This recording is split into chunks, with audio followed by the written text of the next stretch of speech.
নমস্কার বন্ধুরা। তো আশা করি তোমরা সকলে ভালো আছো। সৃষ্টিকর্তার অশেষ কৃপায় আমিও ভালো আছি। তো বন্ধুরা আমি মুরগি খামারে কিন্তু ৩ টে ভ্যাকসিন হয়ে গেছে। আজকে আমি জায়গাটা পরিষ্কার করে দেব। এখানে তুষির যে লিটারটা ছিল সেটা সম্পূর্ণ নষ্ট হয়ে গেছে, মানে খারাপ হয়ে গেছে। তো ওখানে মুরগি যাচ্ছে না। দেখাই যাচ্ছে ওদিকে কোনো মুরগি নেই। সব মুরগি কিন্তু আমার এই বালির এদিকে। সেজন্য আমি আর কি জায়গাটা পরিষ্কার করে তুলসীরও জায়গাটা পরিষ্কার করে নূতন বালি দেব। তো যারা খামারি তারাই বুঝবে। আমি কিন্তু ৩৬ থেকে ৩৮ দিন ৪২ দিন পর্যন্ত খামারে ব্রয়লার মুরগি রেখেছি। এইভাবে চাষ করি। অনেক কষ্ট হয় বন্ধুরা, তারপরেও এইভাবে আমি আর কি ব্যবসা করে আসছি গত ৭-৮ বছর। তো আমার ব্যবসায়ের আর কি ভালো হচ্ছে। ২৫ সালটা আমার আরও ভালো গেছে। ব্যবসায় আমি সবসময় সাফল্য অর্জন করে যাচ্ছি এই পর্যন্ত। কারণ আমি সবসময় খামারের দিকে খেয়াল রাখি। সংসারের সমস্ত কাজের পাশাপাশি আমার ব্যবসাটায় আমি সবসময়কে প্রাধান্য দিয়ে আসছি। তো আমি আমার খামারে মুরগির এই ব্রয়লার ব্যবসাও তো আছে। তারপরেও আমি শাখার ব্যবসাও করি। তো আমি কোনো একটা ভিডিওতে তোমাদের সেটাও দেখাবো। আর আমার সবজি লাগানো কলা গাছের কলা বিক্রি করি, সবজি মানে আর কি বাড়ির সমস্ত সবজিও বিক্রি করি। তো তুলসীর লিটারটা কিন্তু আমি সম্পূর্ণরূপে ফেলে দিয়েছি। ফেলার পরে ওখানে কিন্তু আমি ঝাড়ু দিয়ে দেব। ঝাড়ু দিয়ে ওর ধুলোটা, যে তুলসীর যে ধুলোটা আছে সেটা কিন্তু আমি সম্পূর্ণরূপে পরিষ্কার করে দেব। তারপরে নূতন বালি দিয়ে দেব। তো বন্ধুরা, একটা খামারির অনেক কষ্ট করে তারপরে লাভের টাকাটা তার হাতে আসে। আর লস হলে তো তাদের মুখের দিকে, মানে আমাদের মতন খামারির মুখের দিকে তাকানো যায় না। তো এটা যারা খামারি তারাই বুঝবে আমাদের যে কষ্টটা কতটা পরিমাণে। তো বন্ধুরা, লিটারটা পরিষ্কার করার পরে কিন্তু মুরগিগুলো, যেমন আমাদের বেড পরিষ্কার করার পরে আমাদের মনের মধ্যে একটা আনন্দ থাকে, ওদেরও ঠিক তেমনই আর কি। মানে সবসময় আমরা যেরকম পরিষ্কার পরিচ্ছন্নভাবে থাকার চেষ্টা করি, মুরগিগুলোর কিন্তু সেরকমই রাখা উচিত। ওদের জলের পাটগুলো কিন্তু এরকম পরিষ্কার করে রাখা উচিত সবসময়ের জন্য। ওর ভিতরে যে লালাটা থাকে সেটাও পরিষ্কার করে দেওয়া উচিত আমাদের। তো প্রত্যেক খামারি ভাই বোনদের বলবো যে ব্যবসায় যদি সাফল্য অর্জন করতে চাও সবসময়ের জন্য খামারের দিকে লক্ষ্য রাখতে হবে। আর মুরগি কীভাবে সুস্থ রাখতে হবে সেগুলোর টিপসগুলো এখন তো মোবাইলের যুগ, সব টিপসগুলোও জানা যাচ্ছে।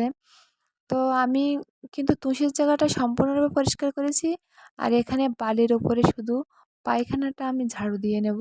উপরে উপরের দিক থেকে নিচের বালিটা কিন্তু আমার থেকে যাবে। নাহলে আমি যদি সম্পূর্ণরূপে সব ফেলে দেই তাহলে তো আমার ৭৫ ফুট বালি কিন্তু আমার একটা চালান বের করতে লাগে। তাহলে তো আরও অনেক বালি লেগে যাবে। সেজন্য আমি কিন্তু এইভাবেই ঝাড়ু দিয়ে পরিষ্কার করে নেই। তো বন্ধুরা, এইভাবে আমি কিন্তু আর কি ঝাড়ু দিয়ে এই ১ম এ ঝাড়ু দিয়ে পরিষ্কার উপরে নিয়ে নেব। নিয়ে বেলচা দিয়ে সেটা পরিষ্কার করে ফেলে দেব। আর নিচের যে বালিটা থাকবে সেটা কিন্তু আমি আবার বেলচা দিয়ে উল্টাই দেব। দিলে কিন্তু আমার মুরগি আবার এখানে ৫-৬ দিন ভালোভাবে থেকে যাবে। তো এইভাবেই কিন্তু আমি আমার খামারের পরিচর্যা আমি এভাবেই করি। তো বন্ধুরা, তোমরা সকলে সৃষ্টিকর্তার কাছে একটু আশীর্বাদ করবে যেন আমার উম এই ব্যবসাটা আমি আরও ভালোভাবে দাঁড় করাতে পারি। আমার একটা স্বপ্ন আছে মাছের খামার করার। তো এই খামারের লাভের টাকায় আমার জমিটা কেনা হয়ে গেছে। তো কবে দেখা যাক কবে আমার সে স্বপ্নটাও পূরণ হয়। তো সবসময়ের জন্য আমি মুরগি পাখিগুলো নিয়েই থাকি। বাড়ির কাজের পাশাপাশি আমি তো একটা দুটো মানে আর কি আমার বাচ্চাদের পড়াশোনার সমস্ত কাজের ফাঁকে আমার সবকিছু করতে হয়। তো এইভাবে কিন্তু আমি লিটারগুলো ঝাড়ু দিয়ে নিচ্ছি। ওপরের পায়খানাটা সম্পূর্ণভাবে ঝাড়ু দিয়ে তুলে নিচ্ছি। নিয়ে ওপরের যে বাড়িটা নিচের যে বাড়িটা থাকবে সেটা আমি পরিষ্কার করে নেব। তো বন্ধুরা, খামারি ভাই বোনদের বলবো, তোমরা এখনও যারা খামার বানাওনি, যদি বানানোর চিন্তা ভাবনা করছো তাহলে অবশ্যই মাছের খামার বানাও। মাছের খামারে কষ্ট অনেকটা কম। আমারও স্বপ্ন আছে একটা মাছের খামার করার। সেটাও দেখি কবে পূরণ হয়। তো বন্ধুরা এইভাবেই কিন্তু আমি ঝাড়ু দিয়ে পরিষ্কার করে নেই। নিয়ে আর কি সবসময়ের জন্য পরিষ্কার রাখার চেষ্টা করি। তো বন্ধুরা উম আমি অনেক কষ্ট করে এই খামারটা বানাইছি, সেটা তো বলেছি। তারপরেও চেষ্টা করছি যেন আমার এই লাভের টাকায় আমি আরেকটা খামার তৈরি করতে পারি। আর এইভাবে কিন্তু বালিগুলো আমি দিয়ে দেই। ২ থেকে ৩ ফুট পুরো করে দিলে বালিগুলো ভালো থাকে। মুরগিগুলোর ভিতরে ভালোভাবে আর কি উম গাটা ঢুকাইয়ে রাখতে পারে। তো বালি দেওয়ার সঙ্গে, সঙ্গে কিন্তু আমার মুরগি পাখিগুলো সব এখানে এসে গেছে বালি খাওয়ার লোভে। বালি যে ওরা যে কীভাবে খায়, কীরকম পরিমাণে খেতে পারে সেটা আমি জানি, আমি বালি দিয়ে চাষ করি। তো মুরগিগুলো কিন্তু সব আমার ৪২০ টা মুরগি, তাই এইখানেই প্রায় সব মুরগি। তো আমি কিন্তু এবারে লাঠি দিয়ে শব্দ করে ওদের সব সারা জায়গায় খেলিয়ে দিচ্ছি, যেন আমার সমস্ত খামারে সব ছড়িয়ে যায় মুরগিগুলো। এক জায়গায় থাকলে ওদের গরমেতে স্ট্রোক হতে পারে।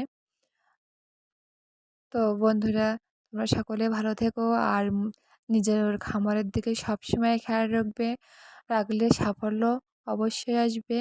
কারণ মুরগি পাখিগুলো যদি না মরে তাহলে প্রত্যেকটা খামারই কিন্তু ভালো লাভ করতে পারে। এটা আমি বিশ্বাস করি।